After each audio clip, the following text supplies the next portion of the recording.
Welcome back to Miles Reads. I'm Miles. Today, we're exploring a history of the world in 6 glasses. The 6 glasses in the book are filled with beer, wine, spirits, coffee, tea, and cola. Join us as we uncover the hidden stories behind 6 of the most common beverages in our daily lives and discover how they have profoundly shaped the course of human history. These 6 drinks might sound ordinary, but the stories behind them are extraordinary. Have you ever wondered just how long humans have been drinking beer? How did wine shape the foundations of European civilization in ancient Greece and Rome? What role did whiskey, brandy, and rum play in the American Revolution? How did coffee ignite the intellectual sparks of the 17th century Enlightenment? How did Great Britain replace China to become the new tea empire? And what mission did Coca-Cola undertake during America's rise and the era of globalization? It's clear that from ancient times to the present day, these beverages have played a pivotal role in our history. It is no exaggeration to say that these 6 glasses contain a brief history of humanity. Through these stories, we can gain a completely new perspective on the past. The author of this book is the British writer Tom Standage, a graduate of Oxford University with a background in science and a talent for cross-disciplinary historical writing.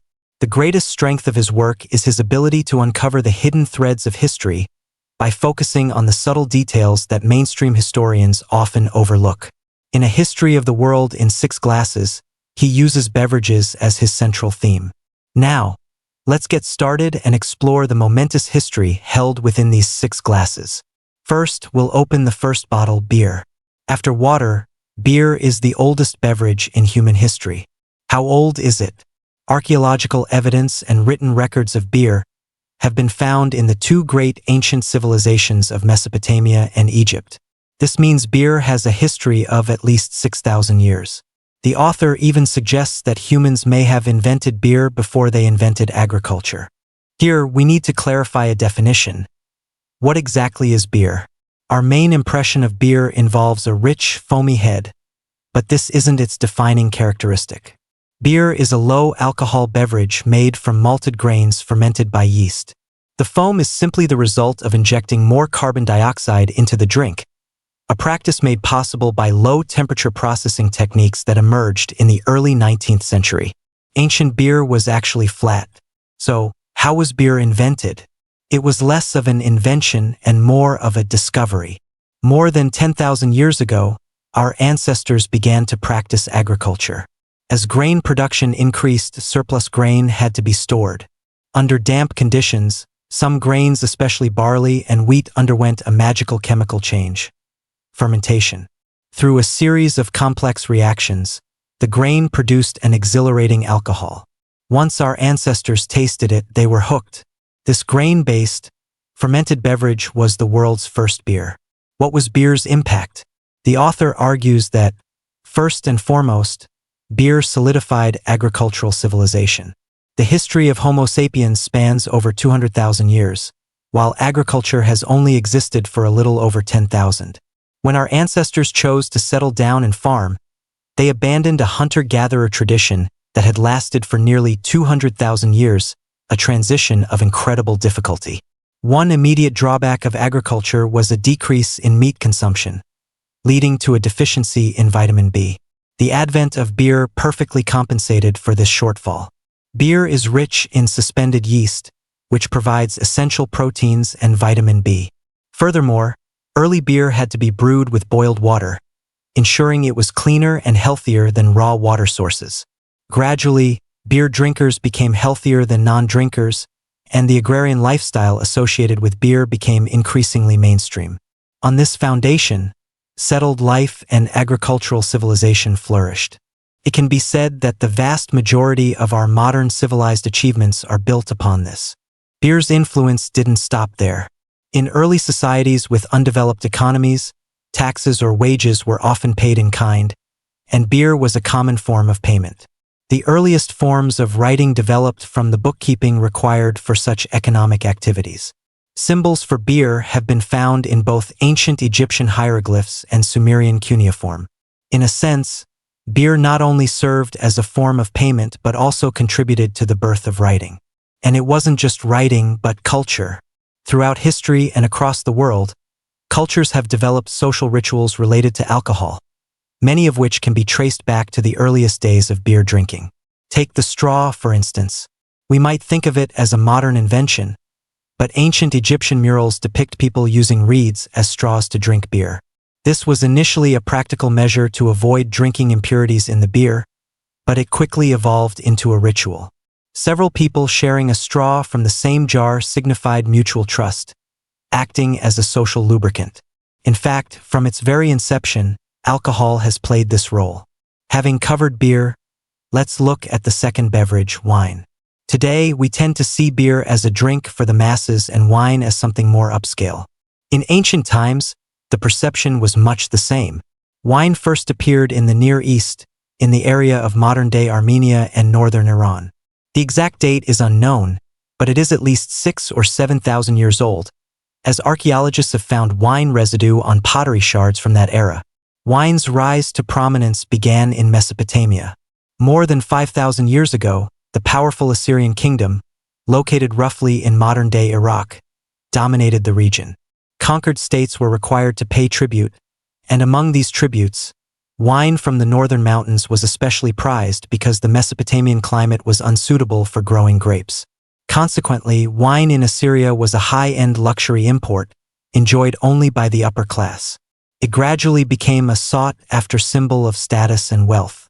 The book records that the Assyrian king Ashurnasirpal II held a massive banquet in 870 BC for over 60,000 guests, serving tens of thousands of jars of beer and over 10,000 skins of wine.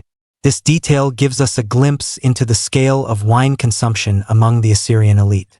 Later, winemaking technology spread to Greece. The Greek climate was perfect for viticulture, so the Greeks planted vast vineyards and produced fine wine. The low cost meant that nearly every Greek citizen could afford it. As a result, when the Greeks looked at the Eastern world, they felt a sense of superiority. The wine that only your kings and nobles can drink, we all can drink. This proves we are superior to you.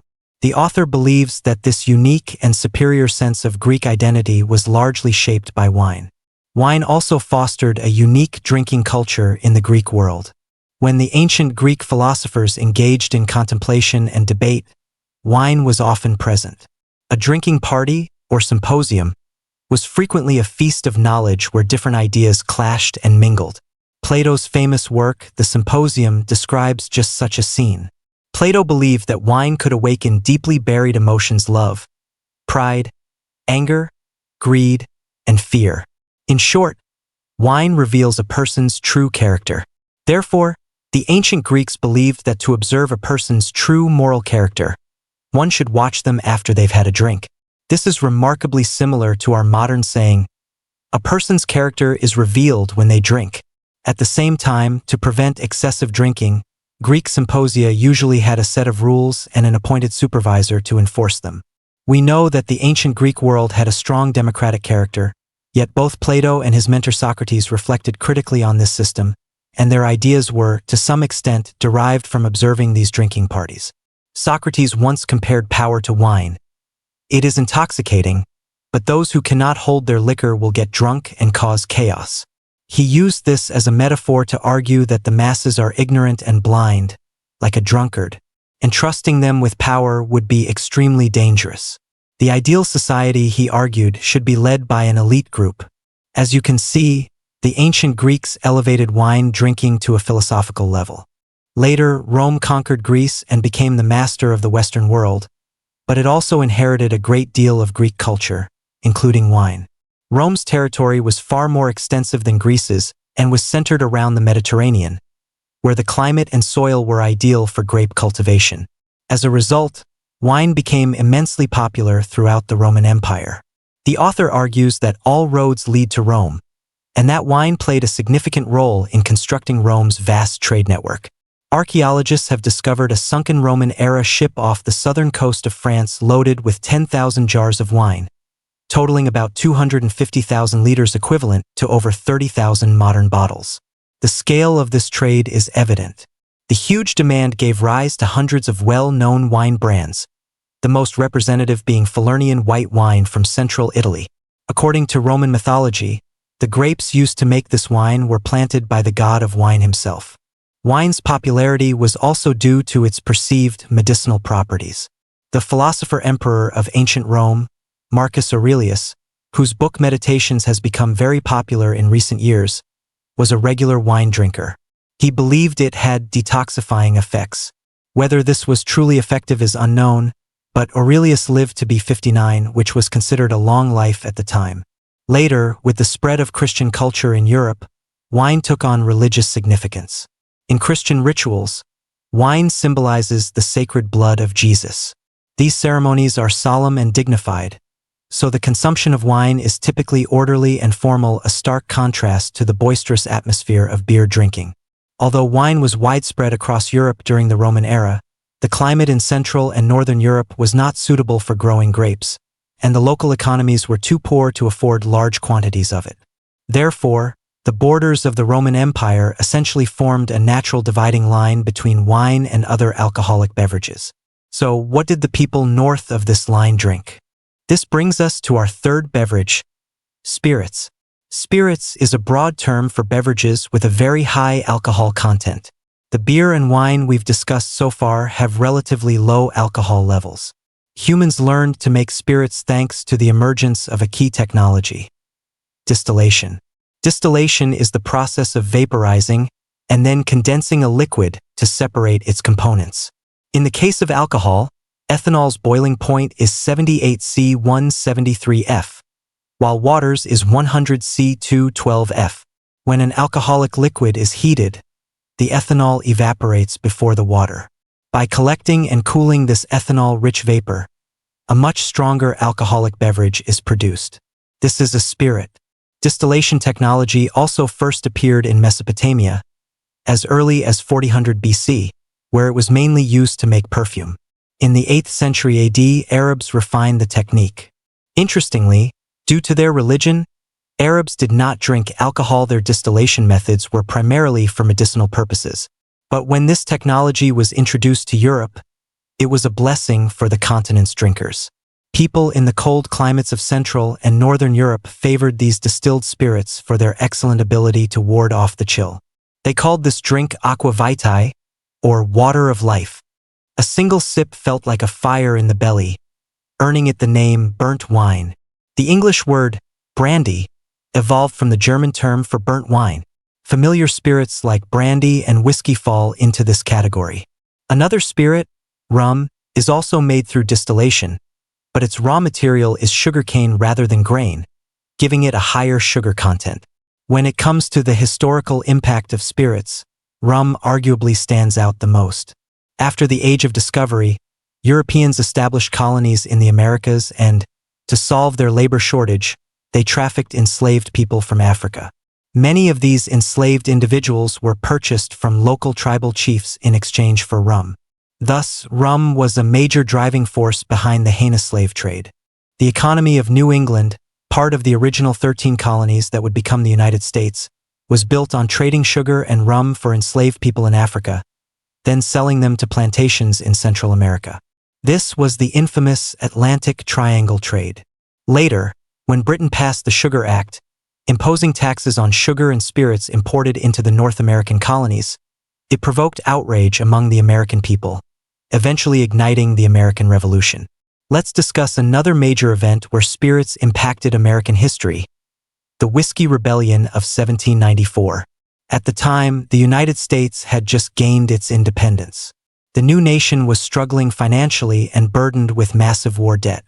The Secretary of the Treasury, Alexander Hamilton, decided to levy an excise tax on the distilling industry, specifically targeting whiskey, a favored American drink. The move sparked widespread public resistance. In 1794, a farmer named William Miller gathered a group of men to form the Whiskey Boys and violently resisted federal court officers who came to enforce the law. The incident escalated into a rebellion. President George Washington had to assemble an army of over 10,000 men to suppress it.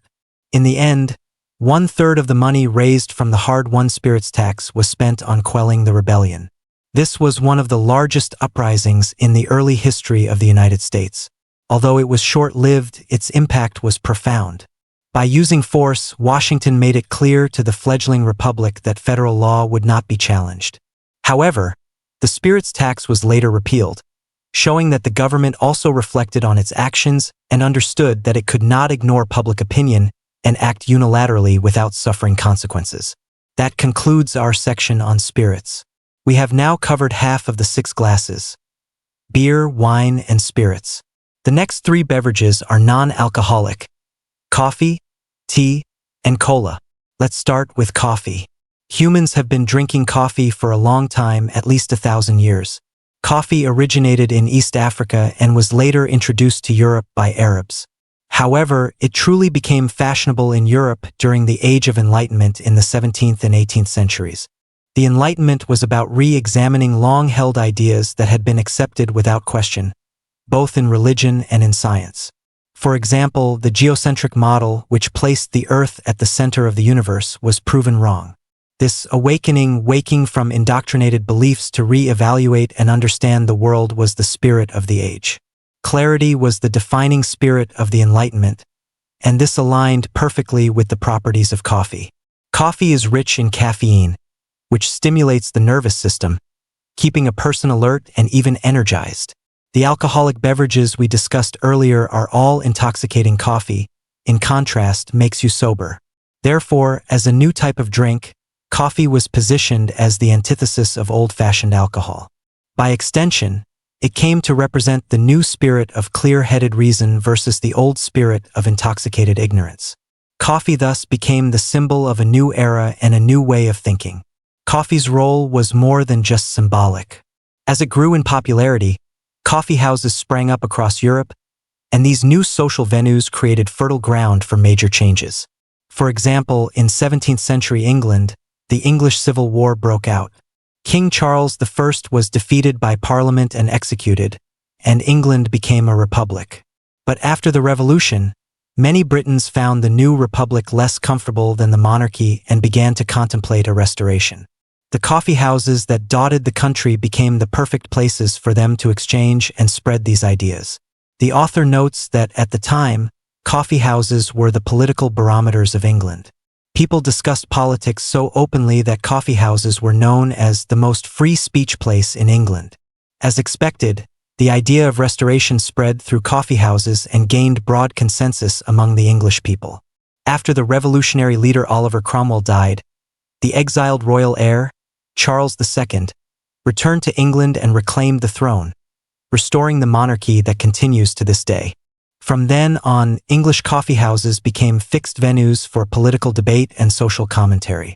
When the English people grew dissatisfied with the restored king, Charles II, they would also gather in coffee houses to voice their complaints. Charles II once tried to shut them down, but he was met with fierce resistance from the public, who believed that defending coffee houses was defending the space for free speech. In the end, the king dared not defy public opinion and had to retract his order. This further solidified the coffeehouse's status as a symbol of liberty, even being seen by foreigners as one of England's most important institutions. Later, this coffeehouse culture spread from England to mainland Europe. In France, the great minds of the Enlightenment, like their English counterparts, loved to hold forth in coffeehouses or use them as their offices for scholarly work. For instance, the philosopher Denis Diderot completed his monumental encyclopedia in a Parisian coffeehouse. Therefore, coffee culture has always been associated with clarity, reason, and freedom, a legacy that continues to this day. If you walk into any coffee shop today, you will invariably find people working on laptops, writing, or engrossed in reading. This is a cultural imprint that has been formed over centuries. Having discussed coffee, let's move on to the next beverage, tea. We are all very familiar with tea. The Chinese have been drinking tea for at least 2,000 years, and its legendary origins go back even further. According to legend, our ancestor Shennong, while tasting hundreds of herbs, discovered that steeping tea leaves in water not only produced a pleasant taste but also offered numerous health benefits. Thus, China has a long and rich culture of tea production and appreciation, which has also inspired the tea cultures of neighboring countries, such as the famous Japanese tea ceremony. Now, let's focus on tea's impact on world history. This story begins with tea's introduction to Europe. In the 16th century, Europeans opened new sea routes, establishing direct contact between the East and West. The Portuguese were the first to bring tea to Europe. At the time, Europeans were mystified by this leaf from the Orient and knew almost nothing about it. They even thought that black tea grew on a black tea tree and green tea on a green tea tree. In continental Europe, opinions on tea were mixed. Admirers believed it was healthy, but a group of so-called nutrition experts claimed that tea leaves became poisoned during the long sea voyage and were fatal to drink. This situation changed after the British were introduced to tea. The British developed more ways to drink it, such as adding sugar or milk, and it became especially popular among the upper class. The aforementioned King Charles II and his queen, Catherine of Braganza, were devoted tea lovers. The queen was a Portuguese princess, and when she married Charles II, the King of Portugal gave her 2 trading posts in India as part of her dowry. This gave Britain easier access to tea from China.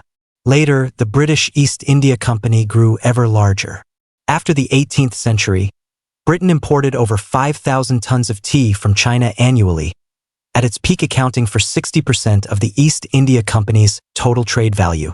Tea also replaced silk and porcelain as China's main export.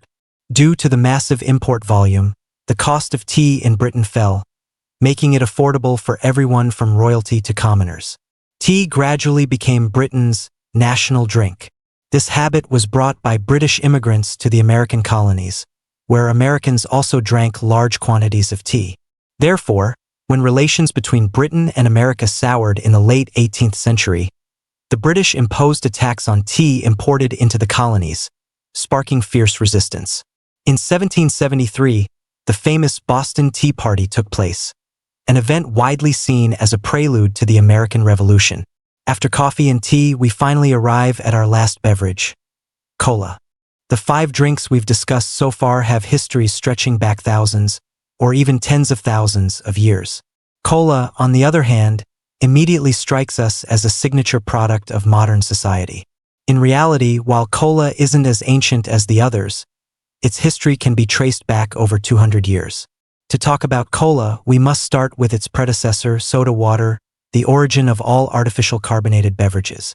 In 1767, a British chemist, while observing beer fermentation, discovered a gas being produced. This gas was heavier than air, could extinguish a candle flame, and was soluble in water. This magical gas was carbon dioxide. Based on this discovery, the chemist tried dissolving carbon dioxide in water, thereby creating soda water, the first carbonated drink. Although it didn't have much flavor, its texture was completely different from any beverage people were familiar with, making it a novelty. This new drink was of particular interest in the newly founded United States, where several founding fathers like Thomas Jefferson and James Madison had some knowledge of natural science. More and more Americans grew fond of carbonated drinks, and scientists continually worked on improving them. By the late 19th century, drinking soda water was a fashionable trend in America. Social commentators of the time even called soda water a symbol of American democracy because it fell between the champagne of the rich and the beer of the poor. At this time, the future national drink of America was quietly being born. In 1886, an Atlanta pharmacist named John Pemberton accidentally discovered that dissolving some headache medicine in water and then adding soda water created a new, refreshingly sweet and sour beverage. This was the prototype for cola. The pharmaceutical industry in America at the time was poorly regulated, and all sorts of ingredients were added to concoctions, some with alcohol, some with caffeine, some with caramel, and even some with opium. It was this complex mix of ingredients that led Pemberton to stumble upon the creation of cola. He continued to experiment and refine the formula until he discovered the extract of the coca leaf. He used this as the core ingredient, mixing it with soda water and other components to create what we know today as Coca-Cola. Later, Coca-Cola became a massive success, not only becoming one of America's most successful companies, but also a primary symbol of American business culture. During World War II, cola was given as a reward to heroic American pilots. In the subsequent Cold War era, cola was seen as a representative of the American image. With the advance of globalization, Cola became a vanguard for the worldwide promotion of American culture. By the same token, whenever anti-American movements arise in certain parts of the world, Cola is often one of the first targets to be denounced and destroyed. And with that, we have concluded our exploration of the book A History of the World in 6 Glasses. Let's recap. The author, Tom Standage, uses 6 beverages as a thread to trace several thousand years of human history, revealing their profound impact on its course. Beer was a signature product of agricultural civilization, contributing significantly to the consolidation and development of settled societies. Wine was a key element in ancient Greek civilization, Roman trade, and Christian culture. Spirits fueled the early colonization of the Americas and played a critical role in establishing domestic order in the newly independent United States. Coffee was the symbol of the Enlightenment, awakening the spirit of reason. Tea was a crucial factor influencing ancient China's economy and even the rise and fall of dynasties. Coca-Cola, during the era of America's economic rise and globalization, came to be seen as a symbol of American culture. By understanding these stories, we gain a completely new perspective from which to view the human history we are all a part of. This has been the essential content of this book. Congratulations, you've just finished another one.